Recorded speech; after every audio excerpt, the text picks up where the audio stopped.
الحمد للہ وحدہ والصلاة والسلام علی من لا نبی بعد اما بعد فاعوذ باللہ من الشیطان الرجیم بسم اللہ الرحمن الرحیم شہر رمضان الذی انزل فیہ القرآن ھدی للناس وبینات من الہدی والفرقان۔ رمضان کیا ہے؟ تو اللہ تبارک و تعالیٰ نے فرماتے ہیں کہ رمضان وہ توڑے دن ہے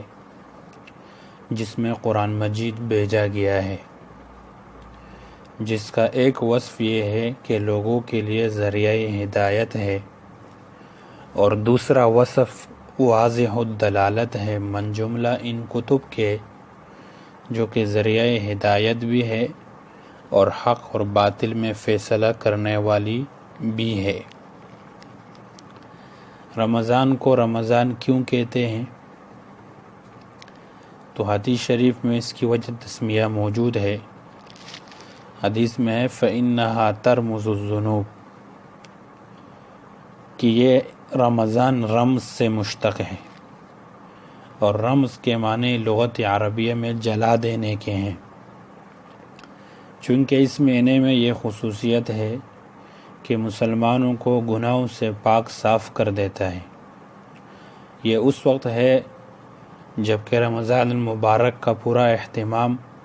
اور اس کے اعمال کا اہتمام کیا جائے، اس لیے اس کا نام رمضان ہوا۔ اس مہینے کو اللہ تبارک و تعالیٰ نے اپنا مہینہ بھی کہا ہے۔ حق تعالیٰ نے اس ماہ مبارک کی اپنی طرف خاص نسبت بھی فرمائی ہے۔ حدیث میں ہے رمضان شہر اللہ، کہ رمضان یہ اللہ تبارک و تعالیٰ کا مہینہ ہے، اور یہ ظاہر ہے کہ ہر چیز میں نسبت کی وجہ سے منسوب الیہ جس کی طرف نسبت کی گئی ہو کی عظمت کے اثرات پیدا ہوتے ہیں۔ جب اس مہینے کو حق تعالیٰ نے اپنی طرف منسوب فرمایا تو اس خصوصی نسبت سے یہ معلوم ہو گیا کہ اس کو حق تعالیٰ کے ساتھ کوئی ایسا خصوصی تعلق ہے جس کی وجہ سے یہ مبارک مہینہ دوسرے مہینوں سے ممتاز اور جدا ہے۔ یہی مطلب ہے کہ اس ارشاد کا کہ رمضان اللہ تعالیٰ کا مہینہ ہے، ورنہ تمام مہینے اللہ تعالیٰ ہی کے ہیں۔ خصوصی تعلق سے مراد یہ ہے کہ اللہ تبارک و تعالیٰ کی تجلیات خاصہ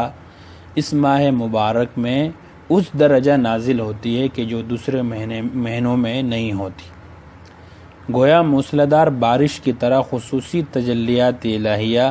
اس مبارک مہینے میں برستی ہے۔ جنہیں حق تعالیٰ نے بصیرت کی آنکھیں دی ہے وہ ان تجلیات کا مشاہدہ کرتے ہیں اور ان کے فیوز اور برکات سے مستفید ہوتے ہیں۔ البتہ جو لوگ دل کی آنکھ سے محروم ہے وہ اپنی کو باطنی کے سبب ان تجلیات کے دیکھنے سے قاصر اور کوتا ہے، لیکن جن لوگوں کو اللہ تبارک و تعالیٰ نے یہ شرف بخشا ہے کہ وہ ان تجلیات کا مشاہدہ اپنے باطنی آنکھ سے کرتے ہیں، تو وہ ان کا مشاہدہ کرتے بھی ہیں اور محسوس بھی کرتے ہیں۔ فرشتوں کی دعا اور یاقوت کا محل۔ حضرت ابو سعید خدری رضی اللہ تعالیٰ عنہ سے روایت ہے، فرماتے ہیں کہ رسول اللہ صلی اللہ علیہ وسلم نے ارشاد فرمایا کہ جب رمضان المبارک کی پہلی رات ہوتی ہے تو آسمان کے دروازے کھول دیے جاتے ہیں، اور ان دروازوں میں سے کوئی دروازہ بھی رمضان شریف کی آخری رات تک بند نہیں کیا جاتا، اور کوئی مسلمان بندہ ایسا نہیں ہے کہ رمضان شریف کی راتوں میں سے کسی رات میں نماز پڑھے مگر یہ کہ اللہ تعالیٰ اس کے لیے ہر سجدے کے بدلے میں 2500 نیکیاں لکھے گا، اور اس کے لیے جنت میں سرخ یاقوت کا ایک مکان بنا دے گا جس کے 60,000 دروازے ہوں گے، اور ہر دروازے کے لیے سونے کا ایک محل ہوگا جو سرخ یاقوت سے آراستہ ہوگا۔ پھر جب روزہ دار رمضان المبارک کے پہلے دن کا روزہ رکھتا ہے تو اس کے گزشتہ سب گناہ معاف کر دیے جاتے ہیں، اور اس روزہ دار کے لیے روزانہ صبح کی نماز سے لے کر غروب آفتاب تک 70,000 فرشتے اللہ تعالیٰ سے معافرت چاہتے ہیں۔ اور رمضان شریف کی رات کا یا دن میں اللہ کے حضور جب کوئی سجدہ کرتا ہے تو ہر سجدے کے عوض اس کو جنت میں ایک ایسا درخت ملتا ہے جس کے سائے میں سوار 500 برس تک چل سکتا ہے۔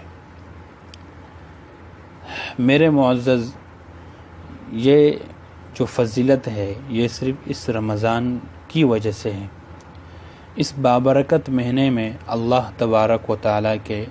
اپنے بندوں پر خصوصی انعامات، خصوصی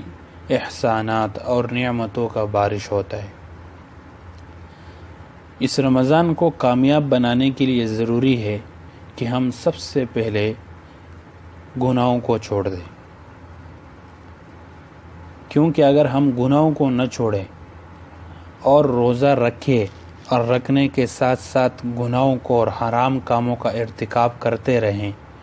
تو پھر اس روزہ رکھنے کا کوئی فائدہ نہیں ہے، کیونکہ روزے میں ہم کھانے پینے سے